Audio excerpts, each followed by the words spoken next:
So we now have the consultation paper.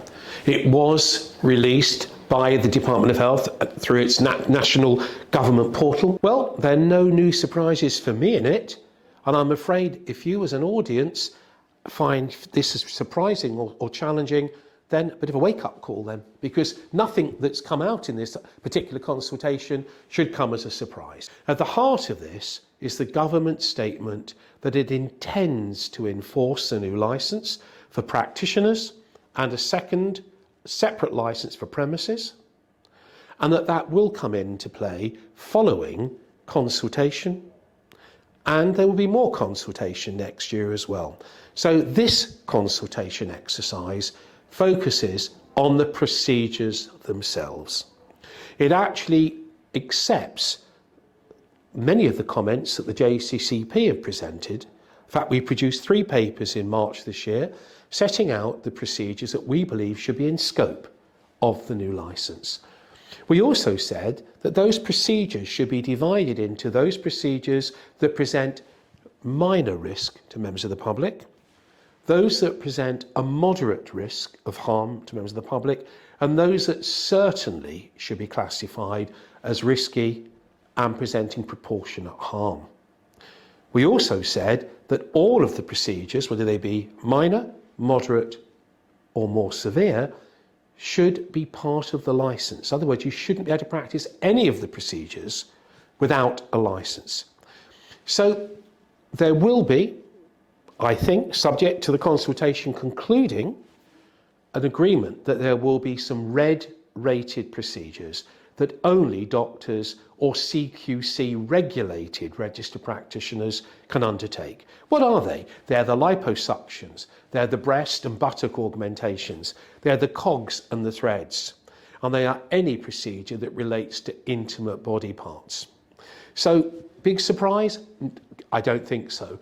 It suggests that we need to be very clear these are high-level, high-risk procedures, red rag rated. Then we got the amber procedures. Well, these are the ones that really penetrate the skin or relate to the use of a prescribed medicine. So yes, it's the injectable toxins, it's the dermal fillers, it's the IV infusions, it's the more invasive ablative lasers, the deeper, more penetrative chemical peels with a higher pH value. It also includes the weight loss injections, the hay fever injections, and I could go on and on, including plasma replacement therapy.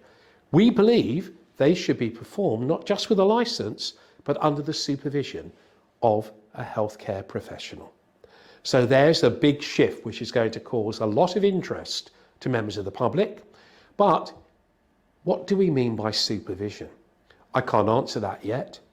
That's going to be a big question. So when you read consultation and when you respond to it, note that we have not yet defined what consultation, oversight or supervision really means.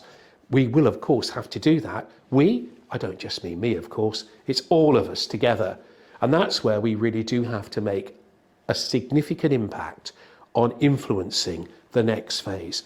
The green procedures, they are important. There are many of them, such as microneedling, etc. They don't require more than the licence, so they don't need supervision.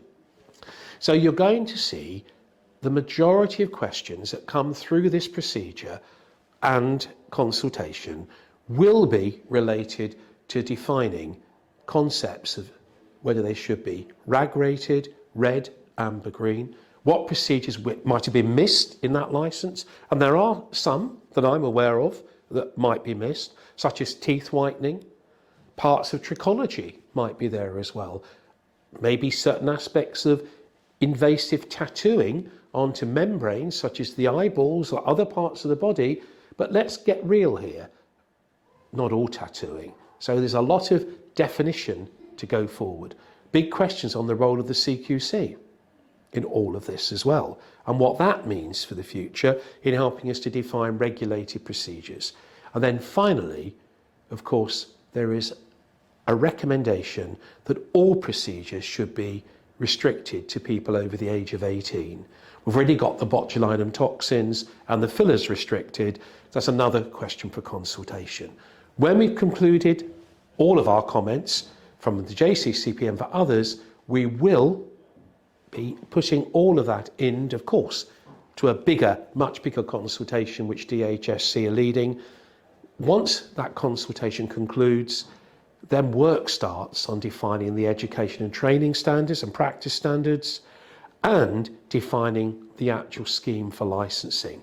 And the key questions: role of CQC, what does supervision mean, what will those training standards look like, and how do I get my license?